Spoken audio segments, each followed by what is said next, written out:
আহারে, এত সুন্দর মাইয়াটা, এই মাইয়াটারে যদি বিয়ের ব্যবস্থা করতে পারতাম, পাত্রের কাছ থেকে অনেক টাকা নিতে পারতাম। যাই, মেয়েটার কাছে যাই। কি গো মা, তোমার নাম কি? আদুরি।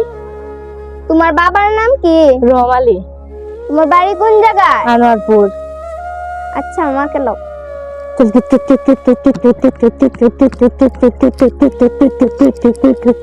আরে করমালি ভাই, বাড়িতে আছেন?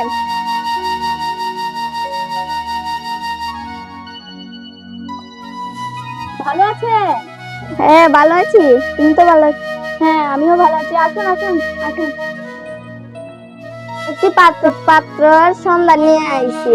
যদি আপনারা বিয়ে দেন, আপনাদের আর এই বাঙারঙ্গা ঘর থাকবে না, বড় লোক হয়ে যাবে।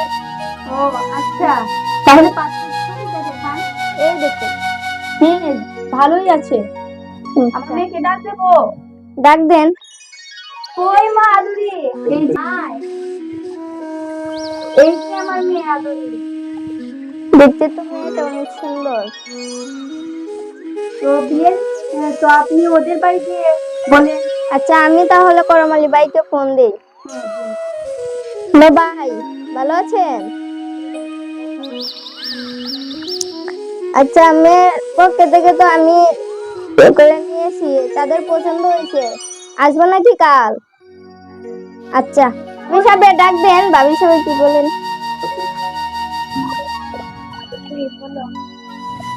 আমি একটি পাত্রপক্ষের সন্ধান নিয়ে আইছি।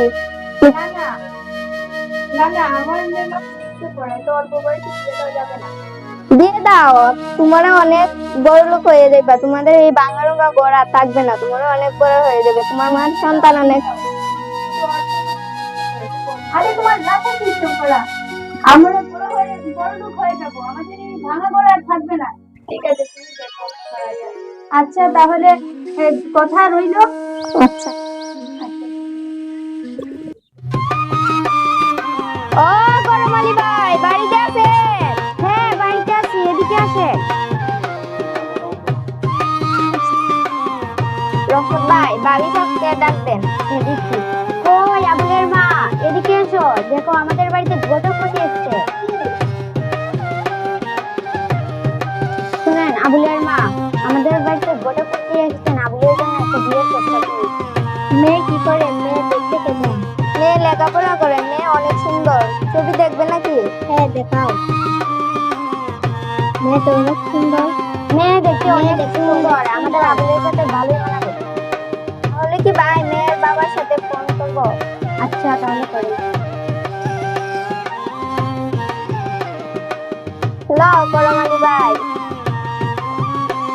ভালো আছেন? পাত্রপক্ষ রাজি হয়েছে। আপনি যদি রাজি হন তাহলে বিয়ের দিনটা ঠিক করে ফেলবো। জানি তো, শুভ কাজে দেরি করতে নেই। আচ্ছা, রাখি। মেয়ের বাপ বলেছে আগামী শুক্রবারে বিয়ে। আপনি যদি রাজি হন তাহলে বিয়ে। হ্যাঁ, আমি রাজি। আচ্ছা, তাহলে আমি আসি, আপনারা বিয়ের আয়োজন করে দিন। আচ্ছা, তাহলে আগামী শুক্রবারে। আচ্ছা, আসি।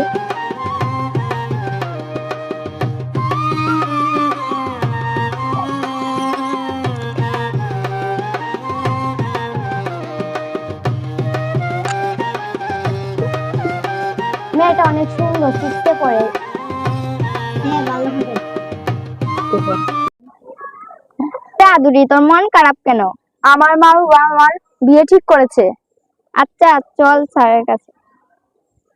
চল।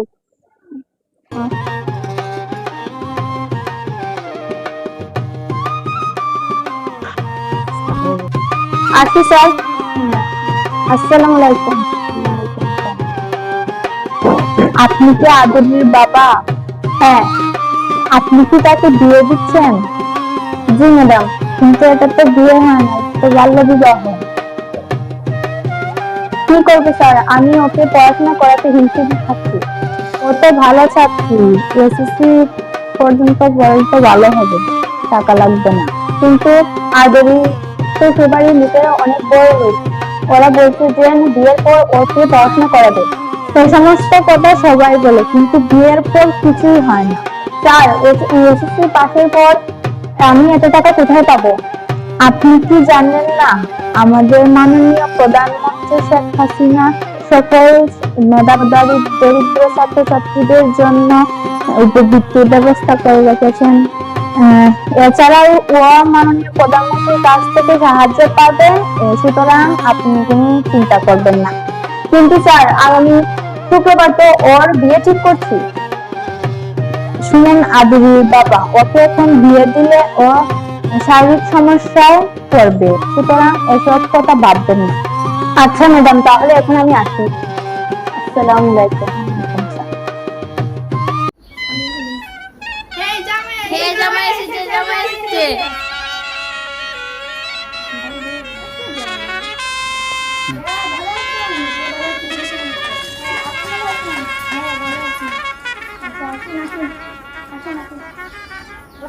ভালো আছেন?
আমরা তো গরিব, আমাদের লেখাপড়া চালাবার টাকা নেই, তাই আমরা আপনি কি জানেন না আমাদের মাননীয় প্রধানমন্ত্রী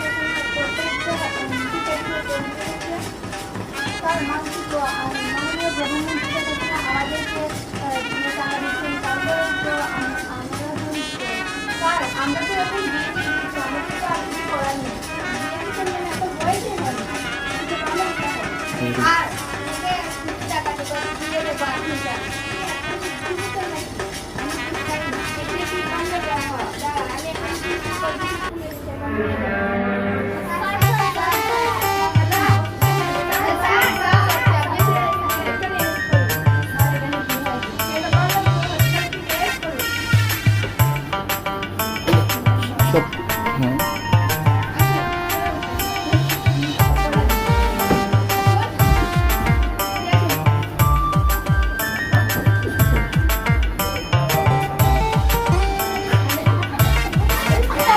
বাল্য বিবাহে বাল্য বিবাহে বাল্য বিবাহে বাল্য বিবাহে বাল্য বিবাহে বাল্য বিবাহে আমরা কোনোদিন বাল্য বিবাহ মেনে নিব না, বরং বাল্য বিবাহে অংশগ্রহণ করব না। ধন্যবাদ সবাইকে। আমি স্বাস্থ্য সুরক্ষার ক্লাস টিচার এই হিসেবে তার পাঠ্য বিষয় অনুসারে আমরা একটি ছোটখাটো নাটক বাল্য বিবাহ সম্পর্কে প্রস্তুত করেছি। এটা আমরা ক্লাসে উপস্থাপনা করব।